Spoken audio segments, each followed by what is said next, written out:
Kaya mo? Kaya ko!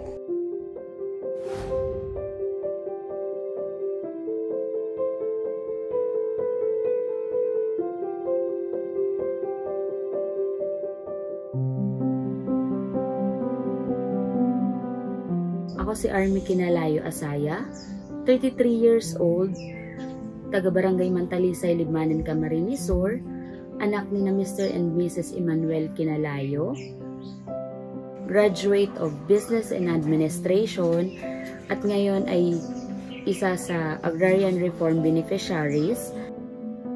Start kaming magtanim 2014 ng mga mangga, pili nuts at mga native na nyug. Pagdating naman ng 2018, nag-start kaming magtanim ng mga dragon fruit na kung saan boom ang dragon fruit farm namin dito. At madaming bumibisita galing sa iba't ibang lugar at sila na din ang pumupunta dito para bumili ng aming mga produkto. Hindi lang po yan ang aming product dito sa bukid. May mga gulayin din, high value crops kasama na ang mga mais, gulay na kalabasa, gulay na ampalaya, sitaw, okra, talong at iba't iba pang gulayin na pwedeng makuha sa bukirin.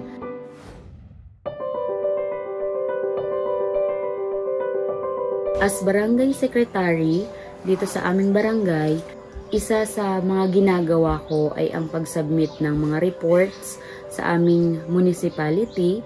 At the same time, isa din po ako sa president ng aming asosasyon. Ito po ay ang Mantalisay Libmanan Agrarian Reform Beneficiaries. Ito po ay nagkakanda kami dito ng monthly meeting para sa aming mga officers, quarterly naman para sa aming mga members ng asosasyon. Ito po ang isa sa layunin namin ay mabigyan ng karagdagang income ang aming mga members para makatulong din sa kanila sa pamumuhay sa araw-araw.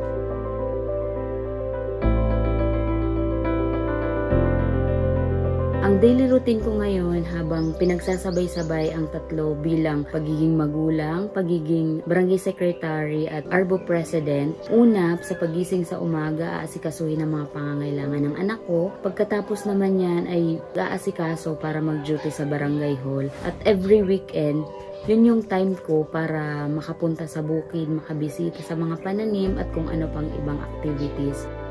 At ang kapatid ko naman, mga kapatid kong babae, sila naman ang nag-aasikaso sa bukirin namin simula Lunes hanggang sa araw na hindi ako nakakapunta sa aming bukirin. Siguro ang masasabi ko lang bilang babae, saludo ako sa mga nagagawa ng kababaihan na kung ano ang kayang gawin ng mga lalaki. Lalo na sa panahon ngayon, alam natin sa mga sarili natin na lahat kayang gawin, hindi lang para sa sarili, kundi para sa pamilya. So sa ngayon, ipagpatuloy lang natin kung anong mga alam nating tama at nararapat na gawin para sa sarili at para sa pamilya natin. Huwag din natin kalimutan na gawin yung mga nakakapagpasaya sa atin para maging makulay ang ating buhay. Yun lang.